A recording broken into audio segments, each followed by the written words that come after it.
Close your eyes now and let yourself drift. Tonight, we journey to a shore where the sea meets the sky, where time moves slowly, like threads through gentle fingers. Tonight, we rest beside a woman who has been waiting for 20 years. Her name is Penelope, and this is her story. Let the waves carry you. Let the night cradle you.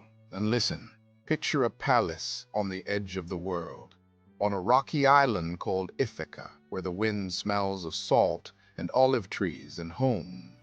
Inside, in a high tower room, sits a woman at her loom. Her name is Penelope, Queen of Ithaca, wife of Odysseus, mother of Telemachus. But Odysseus has been gone for 20 years. 10 years fighting in Troy, 10 years lost at sea, and Penelope waits. Every morning she climbs the stone steps to her weaving room. Every morning she sits before her loom and begins again. The light filters through the window, soft and golden, touching the threads, silver and purple and deep, deep blue. She weaves slowly, carefully, creating something beautiful. A burial shroud for Odysseus's father, Laertes. She promised the suitors, the men who crowd her halls demanding she choose a new husband. She promised that when the shroud is finished, she will choose. But every night, when the moon rises and the palace grows quiet, Penelope returns to her loom, alone, and by candlelight, with gentle, patient hands, she unravels everything she wove that day. Thread by thread, row by row, she undoes her work. She buys herself one more day to wait for him. 20 years is a very long time to hope. 20 years of waking and not knowing if the one you love still breathes beneath the same sky. The suitors mock her. They feast in her halls. They waste her resources. They pressure her son. They tell her Odysseus is dead. They tell her to let go. They tell her to move on. But Penelope knows something they do not. She knows that love is not something you simply set down. Love is the thread that connects two souls across any distance, across any sea. And so she weaves and waits. Some nights she walks to the window and looks out at the dark sea. The stars scatter across the black water like silver dust. She wonders where he is. She wonders if he thinks of her. She wonders if he remembers the way they used to laugh, the way his hand felt in hers, the way he would look at her, and she would know she was home. She remembers their wedding bed. Odysseus built it himself, carved it from a living olive tree, rooted deep into the earth, immovable, unshakable, like their love. And so she keeps weaving, she keeps waiting, she keeps waiting, because some loves are worth the wait. People think that waiting is passive.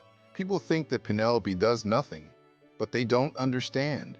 Waiting can be the bravest thing you ever do, to wake up every single day for 20 years and choose hope over despair, to face doubt and grief and loneliness and still believe, to protect your home, to raise your son, to outsmart 100 suitors with nothing but your mind and your patience and your quiet, unbreakable will. That is not weakness. That is strength.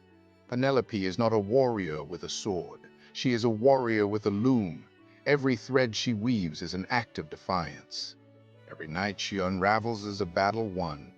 She fights not with rage, but with resilience. She endures. And in a world that tries to rush her, to pressure her, to break her, she remains steady, like the olive tree, rooted deep, immovable. One day, after 20 long years, a beggar arrives at the palace. He is old, weathered, covered in dust from the road. The suitors mock him. They throw food at him. They laugh. But Penelope watches, and something in her heart stirs. That night, she speaks with the beggar alone. She tells him about Odysseus, about the man she married, about the love she has carried for 2 decades. And the beggar listens. He listens with tears in his eyes. The next day, Penelope makes an announcement. She will hold a contest. Whoever can string Odysseus's great bow and shoot an arrow through 12 axe heads will win her hand. The suitors scramble, they boast, they try and fail one by one.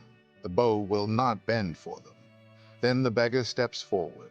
The suitors laugh, but Penelope nods, and he lifts the bow. With ease, with grace, with the strength of a man who has crossed oceans and fought gods, he strings it. The arrow flies through one axe, 2, 3, all 12, and then he stands. He throws off his rags, and there, after 20 years, stands Odysseus, home. The suitors are defeated, the palace is reclaimed, but Penelope does not run to him. She watches. She has been fooled by dreams before, by wishes, by hope that turned to ash. So she tests him. She tells a servant to move their bed, the bed carved from the olive tree, out of the bedroom. And her Odysseus goes pale. He says, "That bed cannot be moved. I built it myself from a tree rooted in the earth. Unless someone has cut it down, it stands where it has always stood." And Penelope's eyes fill with tears, because only Odysseus would know that. Only her husband would remember.